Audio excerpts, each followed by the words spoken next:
So why does the world system hate Christians? For the same reason they hated their master. Because we reprove the world for sin. When he, the Spirit of truth, has come, he will reprove the world of sin and of righteousness and judgment. The world doesn't have any cause to hate those who just go with the flow, those who present no opposition to its practices. The world has no reason to hate those it views as broad-minded and tolerant. But if Christians are truly acting as salt in society, if we call the love of money idolatry, if we call drunkenness a sin, if we say abortion is murder, if we say society should have no tolerance for pornography, if we declare that homosexuality and fornication and adultery are misdirections of sexual desire, and that sexual relations were intended by God to be reserved for husbands and wives within the bounds of marriage, if we say, in short, that certain things are always right and certain things are always wrong, then we are viewed as narrow-minded and intolerant. John the Baptist, you remember, declared it was unlawful for Herod to marry his brother Philip's wife. Well, she did not take kindly to being publicly declared an adulteress, and so she conspired to have John killed. And if John had been a bit more broad-minded, he wouldn't have lost his head. If we live as Abraham's nephew Lot apparently lived in Sodom, personally troubled by the wickedness around us, but unwilling to confront it, and thus tacitly approving it, then we're just tasteless salt. Nobody hates tasteless salt, they just ignore it. So Christians are hated as Jesus was hated when they reprove the world for sin. Secondly, Christians are hated by the world because they're different from the world. In Bunyan's Pilgrim's Progress, when Pilgrim and Faithful passed through the town of Vanity and its year-long fair, they were mocked for their dress, for their speech, and they were mocked because they weren't interested in all the pleasures and entertainments there. They didn't want to buy. What will you buy? What will you buy?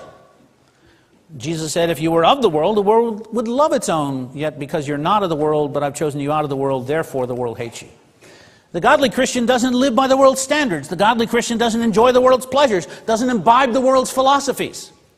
And thirdly, Christians are hated by the world because of the exclusiveness of their claims. Early Christians weren't persecuted by the pagans for declaring Jesus was a god.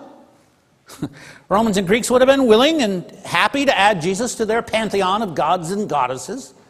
They were persecuted for saying that Jesus was the God, the only true God in the flesh. They were not persecuted for saying Jesus was a way to heaven. They were persecuted for saying he was the way to heaven. And even so, today, Christians are persecuted and viewed as narrow-minded and intolerant troublemakers, not only for being different, not only for rebuking the world for sin, but for claiming to have not a truth, but the truth. Nobody cares if you believe Jesus is a way for you. Nobody even cares if you believe Jesus is the way for you. That's fine, I'm happy for you. Satan stirs up people to resist and dislike Christians when Christians declare Jesus is the way for everyone. So Jews can be angered when Christians evangelize Jews, and Muslims can be angered when Christians attempt to evangelize Muslims, and Hindus are angered, etc., etc.